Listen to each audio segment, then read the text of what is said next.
Derrick Redman was a young British runner on the National Olympic team.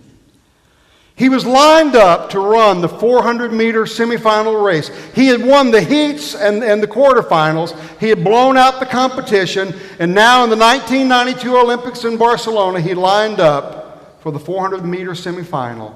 No doubt that day, Derrick Redman was thinking about the long and hard road he had taken to get there. You see, Derrick had a problem. He had a habit of disqualifying himself through just silly, stupid things. 4 years earlier, in fact, at the 1988 Olympics, Derrick had to withdraw from the final race because, through a silly mistake, he injured his Achilles tendon just 90 seconds before the race began. Incredibly disappointed. Let down the whole nation of Britain. After all the years of training, all the sacrifice, all of it blown in a split second by a foolish mistake. So here he was, 4 years and 5 surgeries later. Derrick Redman was ready to run again. The starting gun went off, and so did Derrick.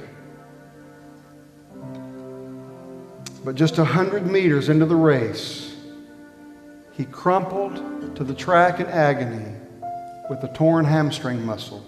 He had blown it again. Paramedics rushed out to help him, but he refused their help.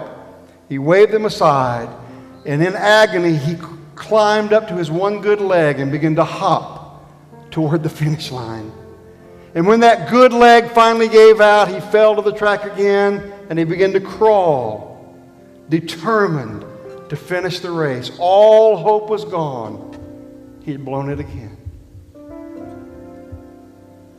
But all of a sudden, a great big man came running down the stairs of that stadium through the stands, pushing people aside. He pushed aside the security guards.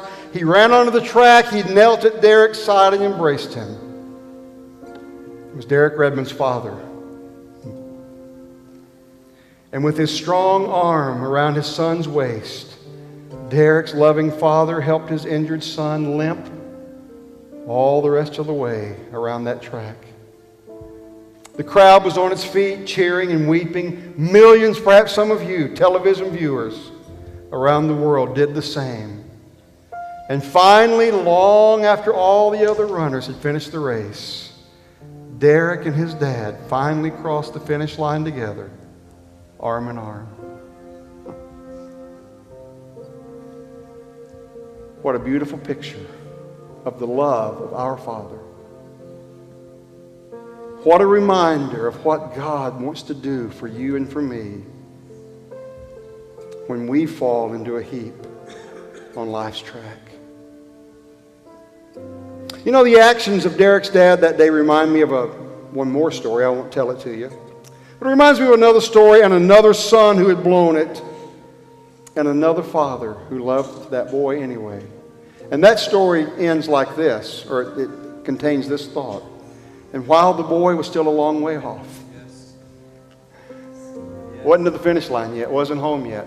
While he was still a long way off, with the smell of the pig pen all over his body, with the dirt still crusted under his fingernails, his hair matted and sweaty and filthy. While the boy was still a long way off, the story says, his father ran out to him, was filled with compassion for him. He threw his arms around him, and in the original language, the story says, and he could not stop kissing him. That's my father, by the way. It's your father. Even when we're a long way off. You see, the father didn't wait till the boy got cleaned up. He threw his arms around him just like he was.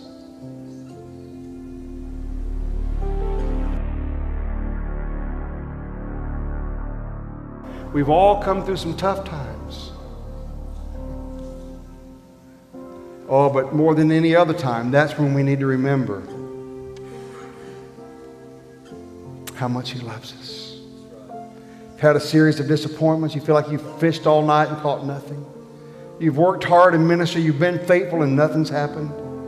You've had a series after series of disappointments. You think the race is over. You feel like you've blown it. But just remember this, church. It's not based on how much you can achieve or how well you perform. Oh, no, it's based on God and His everlasting love for you as His child. And on the authority of God's blessed word tonight, I can assure you, Brother Gary, you are His beloved, and you are forever special. He loves you with an unconditional and everlasting love. He loves you without limit, and He will carry you all the way to the finish line.